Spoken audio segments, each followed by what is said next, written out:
नमस्कार, सात संदेश से मैं नील कौशिक। न्यूज अपडेट 7 बजे कार्यक्रम बादरा आसपास में आप सभी दोस्तों का स्वागत है। दोस्तों, कार्यक्रम की शुरुआत करते हैं आज की मुख्य खबर से।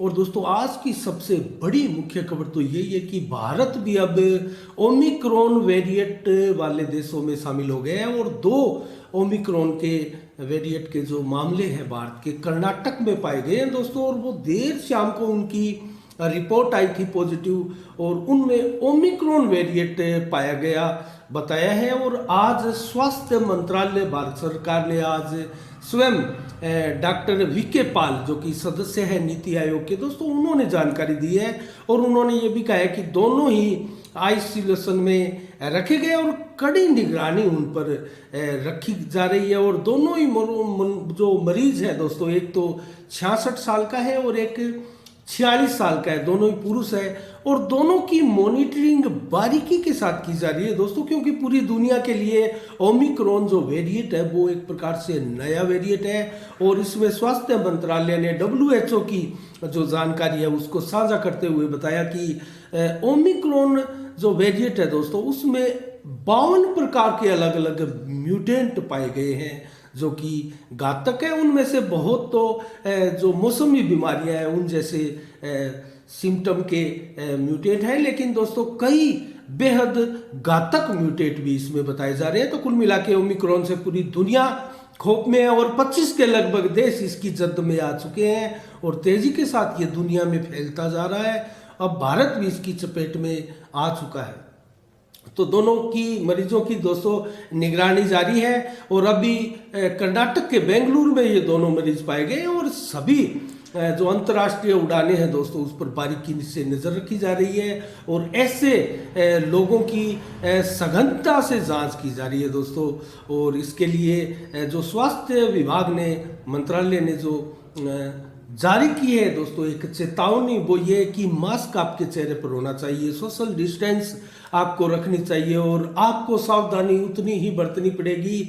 और मास्क की आवश्यकता किस कदर बताई स्वास्थ्य मंत्रालय ने दोस्तों, उसको आप जानकर आप हैरान रह जाएंगे कि मात्र मास्क लगाने से ही आप इन सारे वायरसों से दूर रह सकते हैं दोस्तों। ये बहुत बड़ी बात है और अगर मास्क से ही हमारी पूरी सुरक्षा हो पाती है सोशल डिस्टेंस और मास्क से, तो हमें इसकी आवश्यकता है और दोबारा से हमें मास्क लगाने की ज़रूरी भी है। तो दोस्तों कुल मिला के हमारे ज़िले का अगर चर्चा करें दोस्तों वैक्सीनेशन की, तो 13,34,046 लगभग हमारे हनुमानगढ़ जिले में वैक्सीनेशन योग्य व्यक्ति हैं, पात्रता रखने वाले व्यक्ति हैं और उनमें से 13,34,046 जो वैक्सीनेशन योग्य व्यक्ति है दोस्तों, उनमें से अभी भी पहली डोज से भी वंचित लोग जो है वो 91,283 लोग हैं जो कि पहली डोज से ही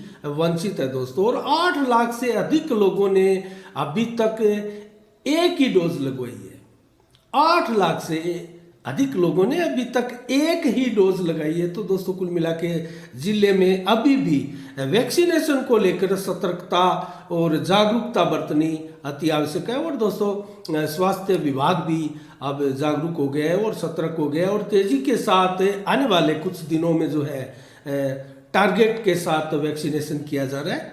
और इसके लिए मैं आपको बताऊं तो अलग अलग उपखंड वाइज जो है रणनीतियां बनाई जा रही है, प्लान बनाए जा रहे हैं और सभी उपखंड कार्यालय के खंड अधिकारी को दोस्तों इसके लिए बाध्य किया जा रहा है कि ज़्यादा से ज़्यादा वैक्सीनेशन आपके क्षेत्र में होना चाहिए दोस्तों। इसके अलावा लोकसभा क्षेत्र के चूरू के सांसद राहुल कसवा ने दोस्तों संसद में जो रबी की फसल का बीमा क्लेम है दोस्तों 2020-2021 के लिए बहुत शानदार तरीके से मांग उठाई है। और बीमा क्लेम का मुद्दा उठाते हुए राहुल कसवा ने नौर भादरा और राउतसर क्षेत्र का लगभग 550 करोड़ रुपए का बीमा बकाया बताते हुए कहा कि बीमा कंपनी जो एग्रीकल्चर एसोसिएशन इंश्योरेंस कंपनी है दोस्तों, उस पर आरोप लगाया कि राज्य सरकार और केंद्र सरकार द्वारा बीमा राशि जमा कराने के बावजूद भी कंपनी द्वारा बीमा क्लेम नहीं दिया जा रहा है, जो कि तत्काल नौर भादरा और राउतसर क्षेत्र के लोगों को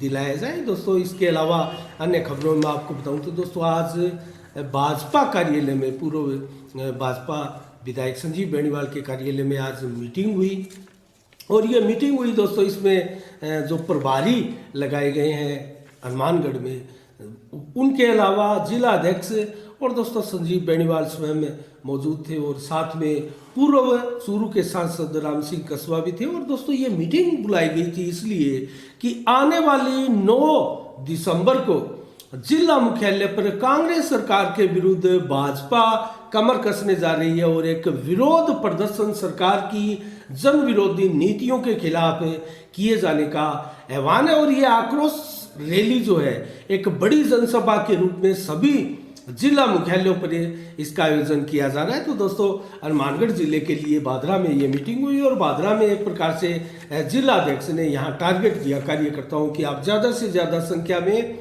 कार्यकर्ताओं को लेकर तहसील मुख्यालय पर 9 तारीख को पहुंचे। और दोस्तों इसका हमने अलग अलग 2-3 वीडियोस भी बनाए थे दोस्तों, अलग अलग संजीव बेनीवाल के संबोधन के दौरान कुछ ऐसी चीज़ें संजीव बेनीवाल द्वारा कही गई, वो भी आप जरूर देखिएगा दोस्तों।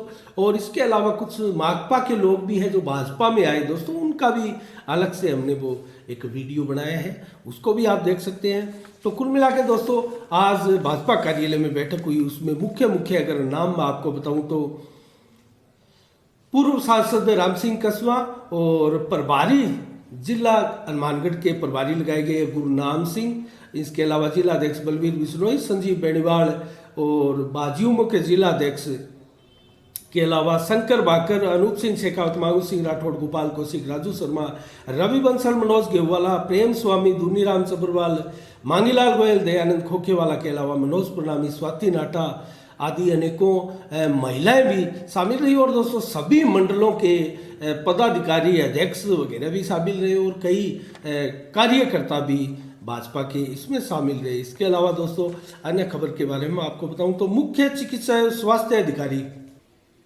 हनुमानगढ़ जिला की मुख्य चिकित्सा एवं स्वास्थ्य अधिकारी दोस्तों डॉक्टर नवनीत शर्मा द्वारा एक बादरा में धरने पर बैठे दोस्तों स्वास्थ्य अस्पताल, सामुदायिक अस्पताल के अंदर पिछले 2-3 दिनों से धरना लगाकर बैठे कोविड सहायकों को दोस्तों एक पत्र लिखा है। और इस पत्र के जरिए मैं आपको बताऊं तो एक धमकी दी गई है कि उनकी सेवाएं जो है उनको समाप्त कर दिया जाएगा, जल्द से जल्द आप धरना हटा लें। तो दोस्तों इसमें विभाग की छवि का हवाला डॉक्टर नवनीत शर्मा द्वारा दिया गया है।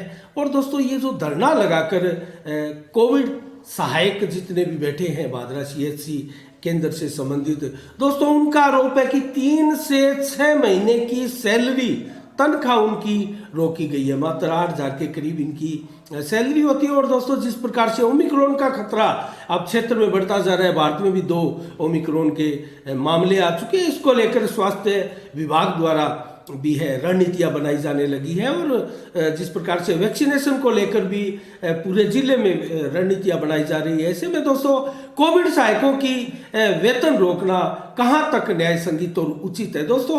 और ऐसे में जब उनके घरों में दोस्तों प्रॉब्लम है, हमने कल उनसे बात भी की थी और कुछ तो लोग ऐसे कर्मचारी भी हैं दोस्तों वो अपना 8,000 में पूरा घर का पालन पोषण करते हैं। ऐसे लोगों को 3 से 6 महीने की सैलरी नहीं दी गई है, जबकि धरना लगाने के समय जब उनको धमकाया जा रहा है कि आप जल्दी से अपना धरना समाप्त करें, इससे विभाग की छवि खराब हो रही है, अन्यथा आपकी सेवाएं समाप्त कर दी जाएगी। तो दोस्तों ये कहाँ तक उचित है। और सभी व्यथित और चिंतित नजर आए कोविड सहायक। और दोस्तों आज उनमें ये चिंता की लहर साफ देखी गई, जिस प्रकार से प्रशासन का मुख्य चिकित्सा एवं स्वास्थ्य अधिकारी का पत्र उनको प्राप्त हुआ है, नोटिस एक प्रकार से उनको प्राप्त हुआ है कि जल्द से जल्द आप अपना धरना समाप्त करें। तो दोस्तों ये आज की खास खबर भी रही। और अब दोस्तों हम आपको जल्दी से मंडी के भाव बताएंगे और मौसम का मिजाज भी बताने वाले हैं दोस्तों। मौसम में जिस प्रकार से बंगाल की खाड़ी में चक्रवर्ती तूफान उठ रहा है दोस्तों, शनिवार को लगभग उड़ीसा के तटों से टकराएगा और इसका असर दोस्तों उत्तरी भारत के कुछ राज्यों पर भी पड़ने की आशंका है दोस्तों। सबसे पहले हम शुरुआत करते हैं मंडी के भावों की। मंडी के जो भाव है नोर से शुरुआत करते हैं। ग्वार का भाव दोस्तों 5,000 से 5,487 रुपये नोर मंडी में बोली लगी है, जबकि चना की बोली के दौरान 4500 से 4660 रुपये उच्चतम बोली रही चना की, और मूंग की उच्चतम बोली 6270 रुपये रही दोस्तों नौर मंडी में, और अरंड की अधिकतम बोली 6332 रुपये नौर मंडी में लगी, जबकि बाजरा की अंतिम बोली 1700 से 1753 रुपये रही, जबकि आदमपुर मंडी में नरमा 7000 से 8129 रुपये, और सरसों दोस्तों 7200 से 7445 रुपये, और ग्वार की बोली 5100 से 5570 रुपये रही, जबकि सिरसा मंडी में नरमा 7000 से 8336 रुपये प्रति कुंटल रहा, और फतेहाबाद मंडी में नरमा दोस्तों 5500 रुपये से 7850 रुपये की बोली लगी है, और मात्र कपास में भी 6000 से 6730 रुपये की बोली लगी है। इलाहाबाद मंडी में नरमा 7800 से 8221 रुपये बिका है, जबकि हनुमानगढ़ मंडी में नरमा 8130 से 8340 बिका है, जबकि कपास 6140 रुपये से 6340 रुपये में बिकी है। संगरिया मंडी का भाव देखें तो नरमा 8031 से बोली प्रारंभ हुई और 8351 रुपये तक चली है, और मूंग की बोली 3500 रुपये से मात्र प्रारंभ हुई, जबकि 5715 रुपये तक चली है, और ग्वार 5000 से 5601 रुपये में बिका है, और सरसों बिकी है 7301 रुपये से 7350 रुपये में, जबकि चना 4500 से 4611 रुपये में, और बाजरा 1740 से 1805 रुपये प्रति कुंटल के हिसाब से बिका है। तो दोस्तों ये रहे मंडी के भाव। अब हम मौसम का मिजाज आपको बताएंगे। तो आज बादरा में दोस्तों सुबह से ही पूरे आसमान में बादल छाए हुए रहे, और आज सूर्य भगवान के दर्शन नहीं हुए, अर्थात सूर्य के दर्शन के लिए आज तरसते दिखाई दिए लोग, और बूंदाबांदी भी दोस्तों आज देखने को मिली। और जिस प्रकार से आज खबरें आ रही है कि बंगाल की खाड़ी में एक चक्रवर्ती तूफान उठा है, और वो शनिवार को उड़ीसा के तट से टकराने की आशंकाएं हैं, तो दोस्तों इससे भी देश में अब ठंड बढ़ने वाली है, और बरसात, कहीं ओलावृष्टि और कहीं अधिक बरसात होने की संभावनाएं भी व्यक्त की जा रही है। इसी के साथ राजस्थान में भी बहुत क्षेत्रों में बरसात की चेतावनियां दी गई है। तो कुल मिला के बादरा का हम मौसम का आकलन करें तो दोस्तों आज दिन भर 22 से 23 डिग्री टेम्परेचर रहा, 100% बादल छाए रहे, 7 किलोमीटर की रफ्तार से हवाएं चली, बूंदाबांदी भी हुई, और मौसम बहुत सुहावना और ठंडक भरा बना रहा। दोस्तों रात्रि को कैसा रहेगा मौसम? 19 से 21 डिग्री टेम्परेचर आज रात्रि को भी रहेगा, और 7 से 11 किलोमीटर की रफ्तार से हवाएं चलेगी। 98% बादल छाए रहेंगे, एकदम धुंधलापन आसमान में रहेगा, और संभवतः बारिश की संभावनाएं बनी रहेगी, लेकिन बारिश की कहीं चेतावनी मौसम विभाग द्वारा आज रात्रि को नहीं दी गई है। 3 दिसंबर को कल कैसा रहने वाला है मौसम?